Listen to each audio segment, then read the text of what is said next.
UKLO 1 year masters. No IELTS required up to 5 years visa. High visa success rate. Reddy కన్వీనర్గా అలా నేను తనతో 6 years journey చేశా కవిత గారితో. అక్కడి నుంచి తెలంగాణ ఉద్యమం స్టార్ట్ అయింది. 40 కేసులు ఉన్నాయి. రైల్వే 40 కేసులు ఉన్నాయి, ఇద్దరి మీద కేసులు ఉన్నాయి. A1 నేను A2. రైల్వే కోర్టుకు జైలుకు పోయినా నేను. తెల్లారి చరిత్ర ఉంది. ఎందుకు టీవీలో నాకు అన్ని ఛానల్ మనకు మేము బయట నుంచి వచ్చింది కూడా 4 గంటలకు బెయిల్ వచ్చింది మాకు. విమలక్క ఒక సైడు, విజయశాంతి గారు వాళ్ళు ఉన్నారు. కానీ మేము జాగృతి కాబట్టి మేము కవితక్క నేను మిగతా 11 మందిమి. 11 మంది. మీ రాజకీయము ఏ పార్టీ నుంచి? అదే చెప్తున్నాను ఇప్పుడు, అదే చెప్పబోతున్నా.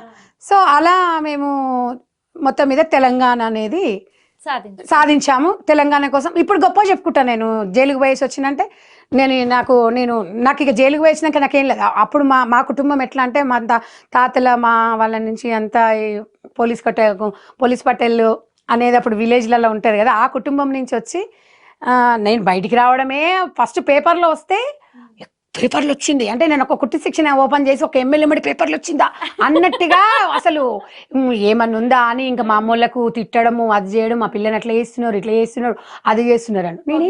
నేను పబ్లిక్ పేపర్లు వస్తారా ఎవరన్నా అంటే నేనేం మర్డర్ చేసి వచ్చిన ఏమన్నా ఇంకా వేరే కేసులు అదైందా అని చెప్పేసి నేను ఎవరిని పట్టించుకున్నా. తెలుసు నేను ఒక మానికి మన నానమ్మను ఇన్స్పిరేషన్గా తీసుకుంటా. సేమ్ నానమ్మ లక్షణాలు ఉన్నాయి అంటారు. ఒకసారి సంధ్య అక్క ఒకసారి నిర్ణయించుకుందంటే ఎవరు చెప్పినా అయినది ఇంకంతే. అది ఇక మొండికి వెళ్ళాల్సిందే, నేను తిరిగి ఉండదు. సో ఆ రకంగా ఉద్యమంలో కూడా నేను పార్టిసిపేట్ చేసి చాలా అసెంబ్లీ ముట్టడి రోజు అయితే నేను కవితక్క చాలా విషయాలలో ఎస్కేప్ అయ్యి హైదరాబాద్ అంతా తిరిగినాం 5 గంటల వరకు. పోలీసు వాళ్ళు టీవీలల్లో కవిత టీము ఎస్కేప్ అయిపోయింది, మిస్ అయిపోయింది అని చెప్పేసి.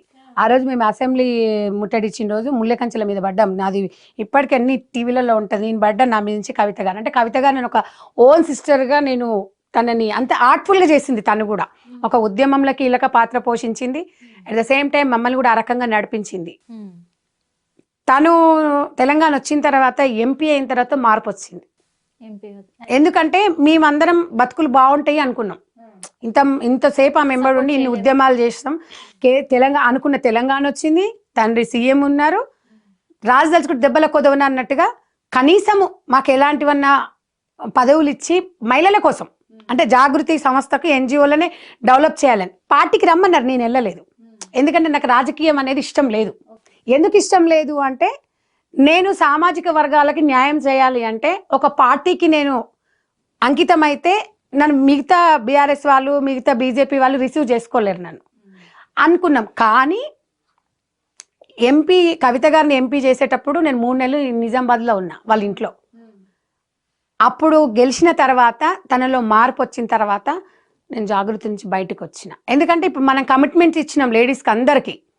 ఆమె అనుకుంటే కొన్ని వేల కోట్లు సంపాదించింది. అంటే ఇప్పుడు ఎంపీ సీట్ వచ్చిన తర్వాత ఎంపీ గెలిచిన తర్వాత ఆమె గెలిచిన తర్వాత 6 months వరకు వెయిట్ చేసాం. పదవిలో కూర్చున్న తర్వాత మార్పు వచ్చింది.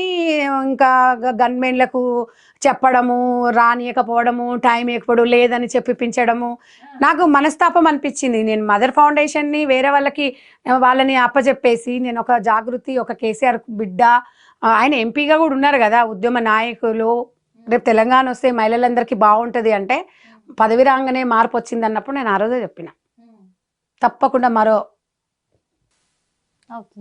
కనుమూలు అవుతుందని. మీరు చూడండి పాత దాంట్లో అంటే ఇప్పుడు బీఆర్ఎస్ మొత్తం కనుమరుగైపోతుందంట. మరో కనుమూలి అంటే తప్పకుండా ఇలాంటి నేచర్ ఉన్న వాళ్ళు జైలుకి వెళ్తారు అని ఆ రోజు చెప్పారు. కరెక్టే. ఆ జైలు విషయం అంటే ఇప్పుడు నేను అంటే ఎందుకు చెప్తున్నా అంటే తనని ఎంత మేము ఒక అదిగా చేసామమ్మా, ఒక సిస్టర్ లాగా చాలా మంది ఉన్నాం కదా తెలంగాణ వ్యాప్తంగా. జాగృతికి కన్వీనర్స్ ఉండే, జిల్లా కన్వీనర్లు ఉన్నారు. అలాంటి ఆమంతలు ఆమె చేతులారా ఆమె చేసేసుకొని గవర్నమెంట్ వచ్చిన తర్వాత భారత జాగృతి చేసింది, ఈ మొత్తము రద్దు చేసింది. అంటే ఇంకా అవసరం లేదు అన్నట్టుగా.